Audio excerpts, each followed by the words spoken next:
ہوا، نہ حسین کے عہدے میں اضافہ ہوا، نہ حسین کے فضائل میں اضافہ ہوا۔ حسین جو کل حسین تھا، کربلا میں بھی حسین رہا، کربلا کے بعد بھی حسین تھا، اور کربلا سے پہلے بھی حسین تھا۔ آپ بچپن کے حالات دیکھ لیں امام حسن علیہ السلام کے، کہ بچپن کا عالم ہے، لیکن کیسی کیسی کرامتیں اور کیسے معجزات امام سے صادر ہوئے ہیں۔ ان معجزات اور واقعات کو سننے کے بعد فقط واہ نہ کریں، بلکہ اس کے اندر موجود حکمتوں کو دیکھا کریں کہ کون سی حکمتیں تھی جس کو امام نے اختیار دیا اور ہمارے پیغامات چھوڑے ہیں۔ آج ہم جس معاشرے میں جی رہے ہیں، ہونا تو یہ چاہیے تھا کہ ممبر سے ان حکمتوں کو بتایا جاتا، لیکن ہم ظاہری الفاظ کو لے لیتے ہیں اور ہم باطن کی چھپی ہوئی باتوں کو چھوڑ دیتے ہیں۔ ایام اذاں آتے ہیں، ایک حدیث بار بار ممبروں سے بیان ہوتی ہے، جبکہ اس حدیث کا کسی بھی علم حدیث کی کتاب میں موجود ہی نہیں ہے۔ اکثر یہ لوگ پڑھتے ہیں، اس شہر میں پڑھتے ہیں کہ جہاں پر وہ روایت ہے کہ پیغمبر اکرم نے جناب فاطمہ صلی اللہ علیہ سے عرض کیا، میرے بعد حسین پر مظالم ہوں گے، دشت نینوا ہوگا، 3 دن کی بھوک و پیاس کے عالم میں حسین کو ذبح کیا جائے گا، پس گردن طرف اندر چلے گا۔ بیوی نے پوچھا بابا کب ہوگا؟ تفصیلی واقعہ ہے۔ رسول اکرم نے فرمایا کہ بیٹی، نہ میں رہوں گا، نہ تم رہو گی، نہ علی نہ حسن ہوں گے۔ بے ساختہ ماں طلب گئی، آنکھ میں آنسو آئے، پوچھا کہ اے بابا، جب نہ آپ ہوں گے، نہ علی نہ میں رہوں گی، نہ حسن رہے گا، پھر میرے حسین پر کون روئے گا؟ تو یہاں پر پیغمبر نے کچھ اور فرمایا، ہم کچھ اور سنتے ہیں۔ اکثر یہ پڑھتے ہیں کہ پیغمبر نے کہا کہ اللہ قوم پیدا کرے گا جو حسین پر روئے گی، جبکہ ان جملات کا وجود ہی نہیں ہے۔ ایک عظیم حکمت یہاں پر موجود ہے، اس کو ہم بیان نہیں کر سکتے، یہ ہماری خیانت کی ہے کہ پیغمبر نے حدیث نہیں کہا کہ اللہ قوم پیدا کرے گا، بلکہ پیغمبر نے کہا کہ میری امت کے مرد ان کی مردوں پر روئیں گے، اور میری امت کی عورتیں ان کی عورتوں پر روئیں گی، اور ایک حدیث میں کہ میری امت کے بچے کے بچوں پر روئیں گے۔ یہ حدیث کے جملات ہیں کہ جہاں پر پیغمبر نے فرمایا، الگ سے قوم کے پیدا کرنے کا تذکرہ کسی بھی حدیث کی کتاب میں آپ کو نہیں ملے گا۔ پوری ذمہ داری سے عرض کرتا ہوں، میں نے اس سے پہلے کچھ عرصہ پہلے میٹنگ کی، علماء کرام کی، مولانا علی صاحب موجود ہیں، اس میٹنگ میں نے اس کا اشارہ کیا کہ ہم تمام علماء و ذاکرین جو حدیث پڑھتے ہیں، پہلے اس کا مطالعہ کر لیں، تحقیق کر لیں کہ بات کہاں کی اور کہاں جانے والی ہے۔ اور تمام علماء کے سامنے اس بات کو میں نے عرض کیا اور گزارش بھی کی، اگر کسی کو یہ حدیث ایسے الفاظ سے مل جائے کہ اللہ قوم کو پیدا کرے گا تو لا کر دکھلا دے، مان لیں گے۔ حدیث کا انکار ہم نہیں کر سکتے، لیکن حدیث ہو تو مانیں گے، اگر کسی کا گلا ہوا ہو تو ہم نہیں مان سکتے۔ اس بات پر دھیان رکھنا، صحت کیا ہے اس کو ماننے کے اندر۔ اگر جملے کو مان لیا جائے کہ اللہ قوم پیدا کرے گا تو بڑی خباہت ہے، اور وہ جو حکمت ہے وہ حکمت سے ہم واقف نہیں ہوں گے، اور جب تک حکمت ہم حاصل نہیں کریں گے معرفت نہیں مل سکتی۔ معرفت کتابوں میں نہیں آتی، علم اور ہے، معرفت کا حاصل ہونا اور ہے۔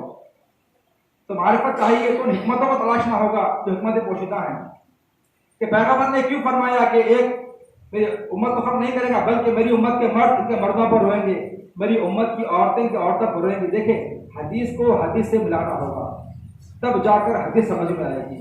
جیسے قرآن کی تفسیر کے لیے فائدہ ہے کہ تفسیر قرآن کا پہلا فائدہ یہ ہے کہ تفسیر قرآن کی آیت دوسری آیت تفسیر کرتی ہے، تو ویسے ہی ایک حدیث دوسری حدیث کی تفسیر بیان کر سکتی ہے۔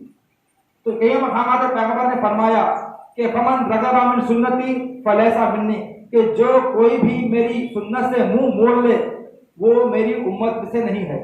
اور یہاں پر پیغمبر نے فرمایا کہ میری امت کے مرد حسین کے مردوں پر روئیں گے، میری امت کی عورتیں حسین کی عورتوں پر روئیں گی۔ گویا پیغمبر میزان دے رہے ہیں کہ دیکھو میرے بعد جب دنیا میں دیکھو حسین شہید ہو جائے اور حسین پر آنسو بہانے کا مرحلہ آئے، یہ دیکھنا کون امتی ہے کون امتی نہیں ہے، تو یہ تمہیں جاننا ہوگا جو حسین پر رو رہا ہے میرا امتی ہوگا، جو حسین پر نعرہ امت پر نہیں ہو سکتا۔ کہ جو حسین پر روئے وہ میرا امتی ہے، جو حسین پر آنسو نہ بہائے وہ میرا امتی ہو نہیں سکتا۔ یہ میزان رسول اللہ نے دیا ہے۔ علی کی ولایت اپنے مقام پر مقام ہے، لیکن عزائے حسین کو ایک عظیم میزان قرار دیا اور یہ واضح کر دیا کہ اگر میرا امتی ہے تو شرط یہ ہے کہ مجھ پر گریا کرنا ہوگا، میرے حسین پر گریا کرنا ہوگا۔ اس لیے کہا کہ میری امت کے مرد ان کے مردوں پر روئیں گے، میری امت کی عورتیں ان کی عورتوں پر روئیں گے۔ اتنی عظیم حکمت ہم نے فراموش کر دی اور ہم ظاہری الفاظ کا شکار ہو گئے. جو حسین پر گریا نہ کرے میرا امتی ہو نہیں سکتا، اس لیے کہ اس سنت کو اللہ نے زمین کے بننے سے پہلے آسمان پر بھی برپا کیا ہے. جب جناب جبرائیل پہلی مرتبہ آئے ظاہری اعتبار سے پیغمبر کے پاس اس خبر کو لے کر کہ یا رسول اللہ، اللہ چاہتا ہے کہ آپ کے بیٹے حسین کو قربان کرے، اور تمام عظیم قربانی کا تذکرہ تفصیل موجود ہے، روایت میں نہیں جا رہا تفصیل کے اندر. تو جناب جبرائیل نے پیغمبر سے کہا کہ آسمان پر فرش بچھا تھا جب اس کائنات کو اللہ نے خلق نہیں کیا تھا، اس وقت بھی اللہ نے اس قربانی کا تذکرہ کیا اور حسین کے مسائب کو بیان فرمایا. تو اس ذکر کا پہلا ذاکر پروردگار عالم ہے کہ جو اللہ وہاں پہ آسمان پر ذکر رہا ہے. اور اس عالم میں اللہ نے ذکر کیا کہ تمام ملائکہ اشک بار تھے. اور ملائکہ کی الگ اقسام ہے، کوئی سوال نہ کرے کہ ملائکہ کی آنکھ میں آنسو کیسے آ گیا. ملائکہ کی الگ الگ اقسام ہوتی ہیں، ہر فرشتے ایک آپ نے نہیں پتہ کیا تھا. بعض فرشتوں کو عقل ہے، بعض کے پاس عقل نہیں ہے، بعض فرشتے ترک اولا کر سکتے ہیں، بعض نہیں کر سکتے، ان کے الگ اپنی اقسام ہیں. ورنہ ابھی آپ کے سامنے ایک آیت پیش کی جناب آدم کے تعلق سے، جب خلق کی آدم کو فوراً اعتراض کیا فرشتوں نے تو ان کو بھیج رہا ہے تو فساد کریں گے. یہ اعتراض کرتا ہی اس بات کی دلیل ہے کہ فرشتوں میں ارتقا بھی پایا جاتا ہے، وہ اپنے مقام پر ہے.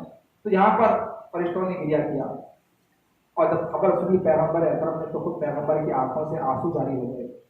جناب خدیجہ موجود تھی، دوڑتی ہوئی آئی اور کہا یا رسول اللہ، ابھی میں یہاں سے گئی ہوں تو آپ خاموش تھے اور ابھی اس قدر گریا کر رہے ہیں، کیا سبب ہے اور کیا وجہ ہے؟